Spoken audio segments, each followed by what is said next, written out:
Hi everybody, I'm Philip Duncan. Thank you for joining us. We have another low pressure system coming in towards the country this week. It's looking pretty much North Island focused. There could be a burst of wind and rain and maybe even some snow. So let's get into it. Here's the animated wind map, and we're once again dealing with a subtropical airflow across the country. That's the reason why Dunedin didn't quite get the big frost this morning they've been seeing lately. But further north you can see the blue, and there were frosts as far north as Auckland once again. But that is starting to shift away, the frosty weather, as that warmer northerly flow starts to come on in. So this is how it looks for Tuesday. Look at that big low forming out in the Tasman Sea.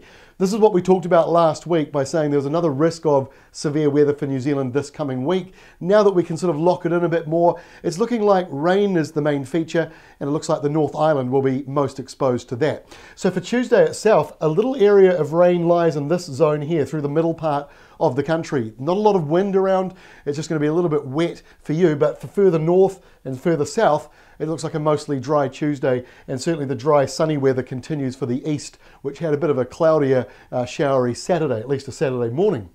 Once we get to Wednesday lunchtime, that's when that low deepens further. So it's now down into the 990 hectopascal range. But what you can't really see on this map, this high pressure belt just to the south, and that is actually cutting off the southerly that helps feed that low. So it's got a lot of energy on Wednesday, but it will sort of cannibalize that energy by chewing it all up and basically spitting it out as rain and wind. But by the time you reach Thursday, this low will be much weaker because it is using its own energy source. So there's pouring rain here in the yellow and green.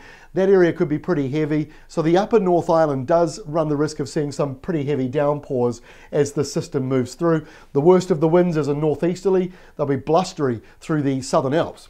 To Thursday, and the system's now weakened quite a lot. That low really has started to fill in, and it's lost that shape that it had because there's a big belt of high pressure down here.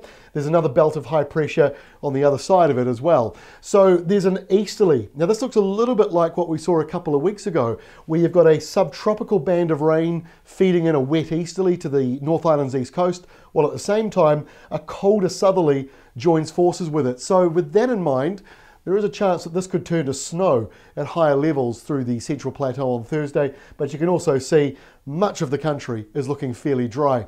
And we end on Friday where the remnant of our low moves away to the east.